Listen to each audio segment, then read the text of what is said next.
capable of running a ranch all by her little lonesome and had been doing so for some time.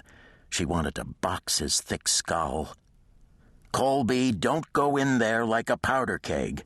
These people aren't the type to be pushed around." Ben easily kept pace with her. "Pushed around?" She stopped so abruptly that he had to rock back on his heels to keep from running her over. "They're trying to push me around. How dare they come here acting so arrogant I want to sick the dog on them. Men!" She glared at him. "Another thing, Ben. Instead of kissing up to Mr. Moneybags and his entourage, you might consider what is going on out here.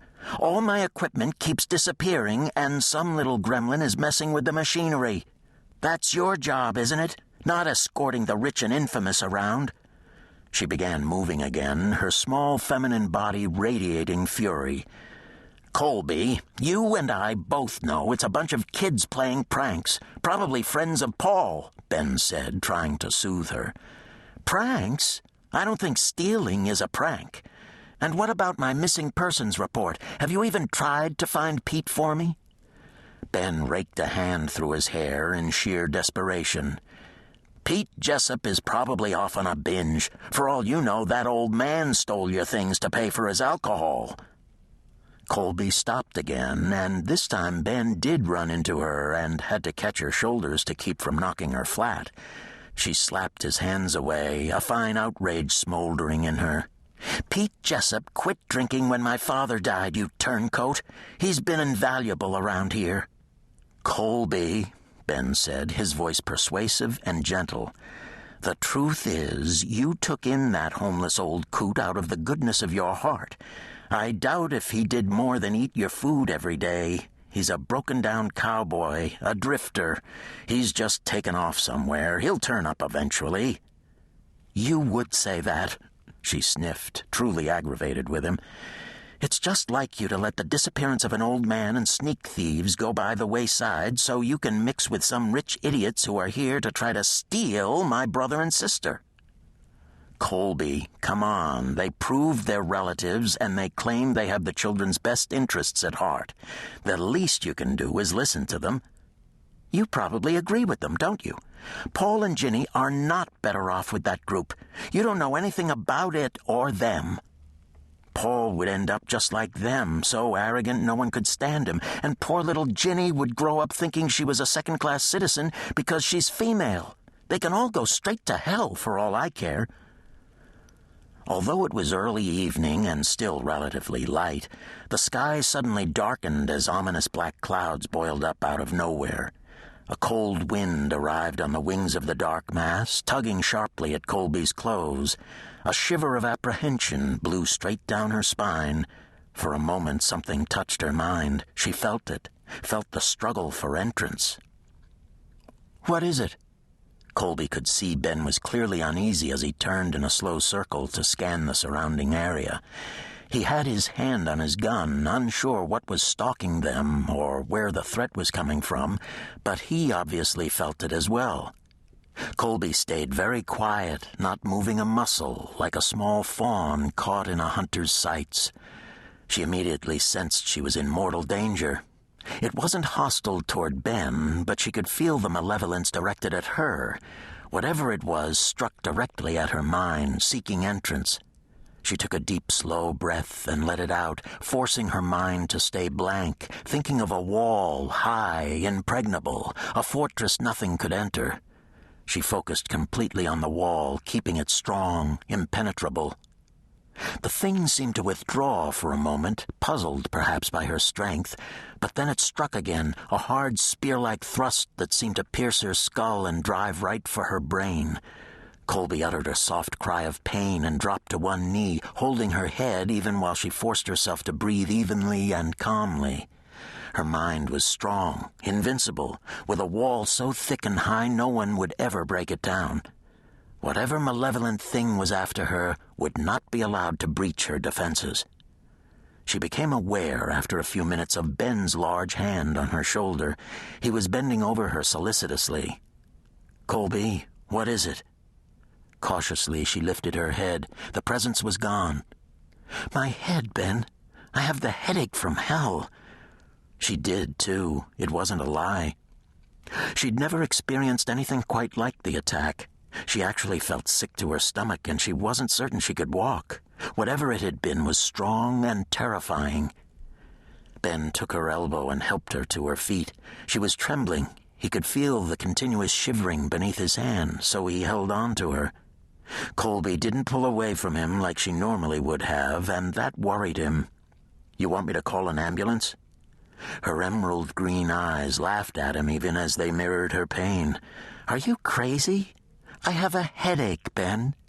The mere thought of contact with the Chevis family gives me major headaches." "Your brother and sister are both members of the Chevis family, Colby. You would have been too if the adoption had gone through." Colby ducked her head, his words hitting her dead center in her heart. Armando Chevis had never adopted her. He had confessed his reasons on his deathbed, hanging his head in shame, tears swimming in his eyes while she held his hand. He had wanted his grandfather to relent, to accept him back into the family. Due to the circumstances of Colby's birth, Armando had known if he adopted her, his grandfather in Brazil would never allow him to come back to the family. It had been too late then to push the paperwork through. Armando Chevis was ashamed that he had betrayed her unconditional love for him for a family who had never answered a dying man's letter. Colby had remained loyal and loving, nursing him, reading to him, comforting him right up until the day he died, and she still remained loyal to him. It didn't matter that he had died before the adoption. Armando Chevis wasn't her biological father, but he was her father all the same. In her heart, where it counted. The way the Chevis family hated her had never mattered to her, but she loved Armando with every fiber of her being. She loved him with the same fierceness with which she loved her brother and sister. As far as she was concerned, the Chevis family didn't deserve Armando and his children, and the two De La Cruz brothers, guardians and bullies for the Chevis family, could go straight back to whatever hell had spawned them. They were directly responsible for Armando's grandfather's bitter hatred of her. She wasn't good enough to be a member of the Chevis family. Neither was her beloved mother. Armando's grandfather had pronounced they would never be accepted into his illustrious family, and his reasons had been abundantly clear. Colby's mother had never married her father. There was no name on Colby's birth certificate, and Armando's grandfather would never accept an Anglo harlot and her bastard into his pure-blood family.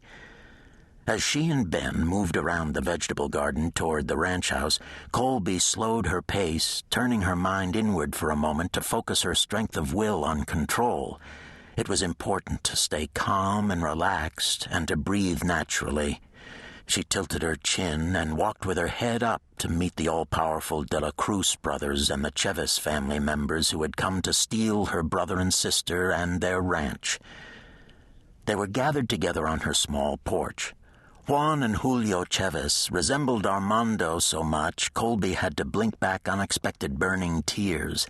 She had to remember this was the family who had so cruelly rejected her mother because she had given birth to Colby out of wedlock.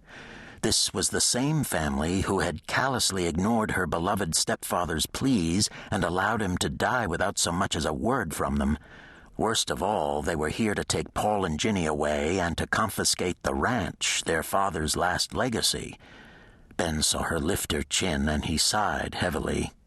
He had known Colby nearly all her life.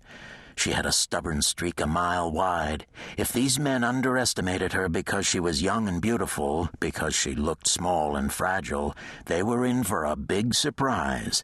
Colby could move mountains if she set her mind to it. He had never seen anyone so determined with such strength of will. Who else could have nursed a dying man and run a huge ranch with only the help of an old broken-down cowhand and 2 kids? Colby walked right up to the 2 men, her slender shoulders straight, her small frame as tall as she could make it. "What can I do for you, gentlemen?" Her voice was polite, distant, as she gestured toward the chairs on the porch rather than inviting them into her home.